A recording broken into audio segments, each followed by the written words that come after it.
I thought I could charge my phone, but after rummaging through everything, I found a giant photo instead. Blondes are baffled to find out the person in the picture is her. And there's a snap of her and Dad, which means she's being stalked by just then, who interrupted, saying he was going to check things out. Who asked for the flashlight, and as he walked away, she snuck off to find weapons in the trunk. She casually grabbed an arrow and returned to the car like nothing happened. With everything set, she pulled out the photo for a showdown with Who. She suspects Who is the creep, but he looks totally innocent. Fuming, Who threw the photo to the back and stormed out, while Blonde retaliated. She chased after Who, unleashing a torrent of accusations. They were arguing like an old married couple. But when she looked back in the car, the photos mysteriously vanished. Then a woman's laughter echoed from the woods. A bizarre laugh caused them to temporarily pause their squabbling and scurry back into the car. While they were discussing strategies, a little bird unexpectedly showed up at the window. Blondes were startled and scanned for protection, while Fu wanted to fetch weapons from the trunk, but she thought the outside was way too risky. Suddenly, a rock hit the glass. Fu picked it up to find a note tied to it. The note read, "Road closed, please pay the toll." They had no idea who the toll collector was. Fu decided to ignore it, brandishing the bow and arrow as he stepped out.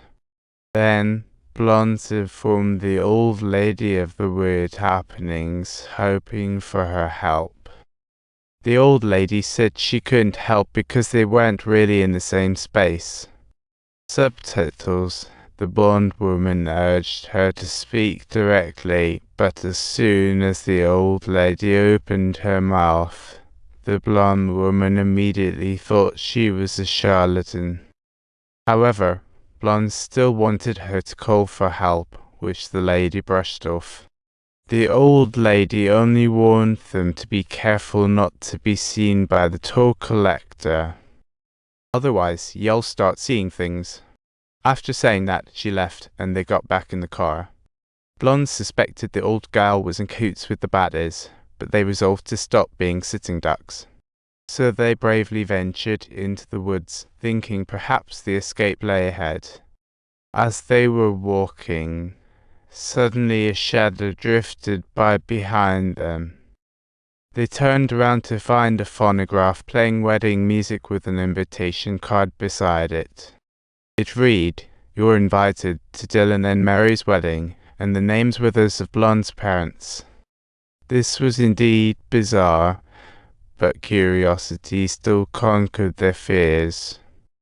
They continued heading toward the lit area, only to suddenly hear a cry for help coming from a sack. Subtitles. The blonde thought the voice sounded extremely familiar and immediately rushed forward to open the sack.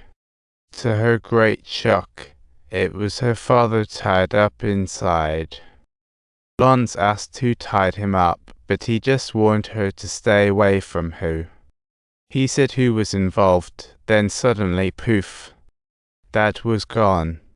Furious, Blonde turned to Who, demanding, "Why did you kill my dad?" Who looked confused and replied, "I've been with you. Why would I have time to kill your dad?"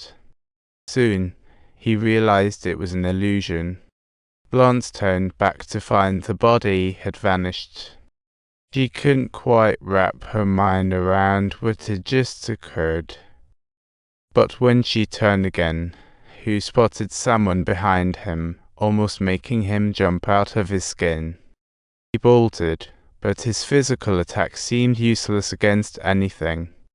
They sprinted deeper into the woods to escape the toll collector, eventually reaching a cabin. Who immediately recognized it as the place his mom once brought him to. They thought the outside was too perilous and decided to head into the cabin. Inside, they cautiously explored, only for several TV to pop up with a gun lying on the table. Suddenly, two oddly dressed figures appeared on the screens, and the woman warned Blonde not to turn her back on Who, because that would lead to getting stabbed. After a string of odd events, Blonde figured out the toll collector was trying to drive a wedge between them. Toll collector's plan failed as the screen switched to their POV. They froze, and Hu waved his hands only to find that the movements matched perfectly. What the hell does this mean? Are you really trying to kill me? No way, not me. It's just a setup. I didn't do anything. This is pointless. After a bit, Blonde realized she was under the toll collector's influence while Hu recalled the old lady's warning. Don't let the toll collector see you, then he can't create hallucinations. They decided to return to the car and wait, trusting that by morning everything would be fine.